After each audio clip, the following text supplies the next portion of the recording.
আসসালামু আলাইকুম প্রিয় বন্ধুরা, আজ একটি ঔষধের রিভিউ নিয়ে আপনাদের মাঝে এসেছি। ঔষধটা আপনারা স্ক্রিনে দেখতে পারতেছেন। এই যে ঔষধটির নাম হলো ডি থ্রি কোলে ক্যালসিফেরল ভিটামিন ডি3 বিপি। এটির ফার্মাকোলজি হলো ডি3 কোলে ক্যালসিফেরল দ্বারা তৈরি, যা ভিটামিন ডি3 এর একটি কৃত্রিম উপাদান। এই কৃত্রিম উপাদান ভিটামিন ডি3 এর প্রধান কাজ ক্ষুধার্তে ক্যালসিয়াম ও ফসফরাসের শোষণ বাড়ানো এবং এর সাথে হাড়ের স্বাভাবিক বৃদ্ধি ও হাড়ের ঘনত্ব বাড়াতে প্রয়োজনীয় ভূমিকা পালন করে।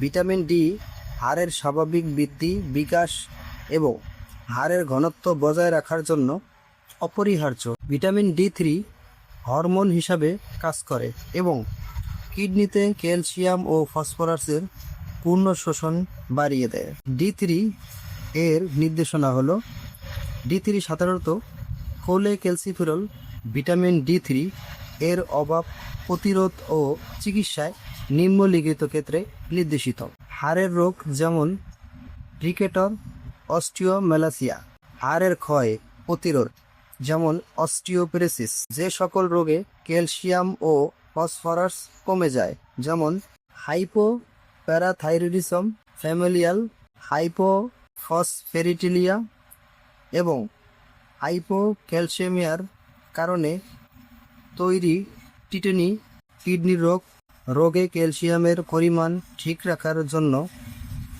এবং হাড়ের স্বাভাবিক বৃদ্ধি রাখার জন্য গর্ভাবস্থায় 6ষ্ঠ ও 7ম মাসে এবং স্তন্যদানকালে প্রি-এক্লাম্পসিয়া মাসিক বন্ধ হয়ে গেলে। সেবন মাত্রা হলো শিশুদের 12 থেকে 18 বছর। ভিটামিন ডি কমে গেলে চিকিৎসায় ডি3 ক্যাপসুল 20,000 IU প্রতি সপ্তাহে একটি করে 6 সপ্তাহের জন্য। এটি শিশুদের ক্ষেত্রে 0 থেকে 2 বছর বয়সের শিশু দৈনিক 400 IU থেকে 1000 IU পর্যন্ত, চিকিৎসা 12 সপ্তাহ পর্যন্ত, দৈনিক 400 IU থেকে 1000 IU। প্রতিরোধ ও দীর্ঘমেয়াদী মেইনটেন্যান্স এর জন্য দৈনিক 200 IU থেকে 1000 IU। শিশুদের ডোজ 2 থেকে 11 বছর বয়সে দৈনিক 400 থেকে 2000 IU, দৈনিক 400 থেকে 1000 IU পর্যন্ত এটি সেবন করানো যায়।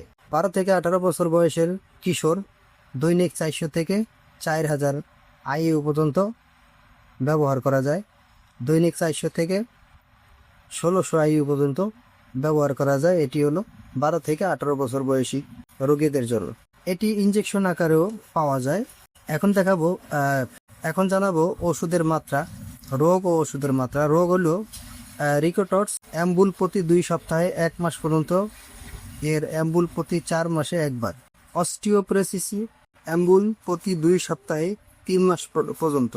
অস্টিওমেলাসিয়া এই রোগে অ্যাম্বুল প্রতি সপ্তাহে 2 থেকে 3 মাস পর্যন্ত। হাইপোক্যালসেমিয়া ঘটিত টিটেনিয়া অ্যাম্বুল প্রতি 4 মাসে একবার, সর্বোচ্চ 2 অ্যাম্বুল পর্যন্ত বিক্রি করা যেতে পারে। মাসিক বন্ধ হয়ে গেলে 1 অ্যাম্বুল প্রতি 6 মাসে একবার।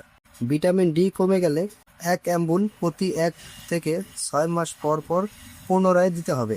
প্রতিরোধের জন্য ওষুধের মাত্রা: গর্ভাবস্থায় অ্যাম্বুল 6ষ্ঠ অথবা 7ম মাসে, স্তন্যদানকালে অ্যাম্বুল প্রতি 6 মাসে, 5 বছর পর্যন্ত শিশু 1 অ্যাম্বুল প্রতি 6 মাসে, কিশোর 1 অ্যাম্বুল প্রতি 6 মাসে, বৃদ্ধ 1 অ্যাম্বুল প্রতি 3 মাসে।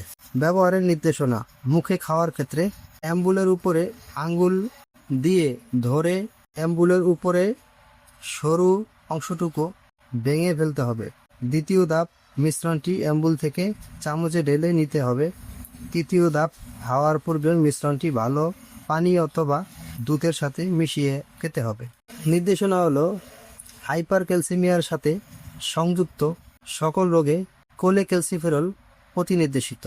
যাদের কোলে ক্যালসিফেরলের প্রতি অথবা এর অন্যান্য উপাদানের প্রতি সংবেদনশীলতা রয়েছে বা থাকে, তাদের ক্ষেত্রে কোলে ক্যালসিফেরল প্রতি নির্দেশিত। এছাড়াও ভিটামিন ডি বিষক্রিয়ার ক্ষেত্রে কোলে ক্যালসিফেরল প্রতি নির্দেশিত। সাবধানতা ও সচেতনতা।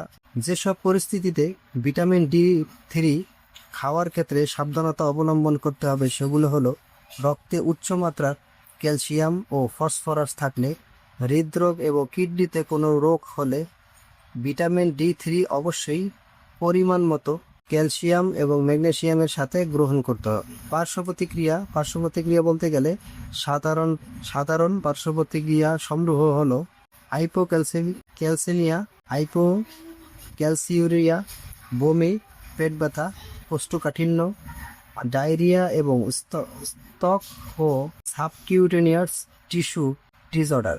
গর্ভাবস্থায় স্তনদানকালে ব্যবহার। গর্ভাবস্থায় 4000 IU পর্যন্ত ডোজ ব্যবহারের সুনির্দিষ্ট তথ্য রয়েছে। গর্ভবতী মহিলাদের জন্য প্রস্তাবিত দৈনিক ডোজ 400 IU। রোগের তীব্রতা এবং চিকিৎসায় প্রতিক্রিয়া অনুসারে ডোজ বৃদ্ধির প্রয়োজন হতে পারে। শিশু ও কিশোরদের ক্ষেত্রে ব্যবহার। সমান মাত্রা ও প্রয়োগ বিধি আবশ্যক। শিশু ও কিশোরদের ক্ষেত্রে ব্যবহার দেওয়া আছে।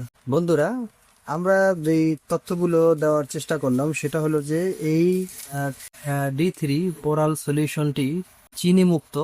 এটি যে সকল রোগে কাজ করে, বলতে গেলে এই ঔষধটি যে সকল রোগে ব্যবহার করা হয়: রিকেটস, অস্টিওপোরোসিস, অস্টিওমেলাসিয়া, হাইপোক্যালসিমিয়া, গঠিত টিটেনি, মাসিক বন্ধ হয়ে গেলে, ভিটামিন D3 কমে গেলে, এই সকল সমস্যায় এই D3 কার্যকারী। আপনারা ওষুধ সম্পর্কে সকল তথ্য দেওয়ার চেষ্টা করলাম। এই যে দেখুন D3, আমি আর একটু বড় করে আপনাদেরকে দেখানোর চেষ্টা করতেছি। এই যে দেখুন, এই সিরাপটির মূল্য হলো 250 টাকা। 250 টাকা 50 ml সিরাপটি আপনাদেরকে দেখানোর চেষ্টা করলাম। তো 250 টাকা এর মূল্য। বন্ধুরা, আমরা শুধু ঔষধ সম্পর্কে সাধারণ ধারণা দিয়ে থাকি। সকল ঔষধ রেজিস্টার্ড চিকিৎসকের পরামর্শ অনুযায়ী সেবন করিবেন। বন্ধুরা, আমার ভিডিওটি যদি দেখে আপনাদের ভালো লেগে থাকে তাহলে আমার চ্যানেলটিকে লাইক, কমেন্ট, শেয়ার করে পাশে থাকবেন। প্রতিদিন আরও নিত্য নতুন ভিডিও পেতে চ্যানেলটিকে সাবস্ক্রাইব করে রাখবেন। আর এরই মধ্যে যারা সাবস্ক্রাইব করেছেন তাদেরকে অসংখ্য ধন্যবাদ। ভালো থাকুন, সুস্থ থাকুন। আল্লাহ হাফেজ।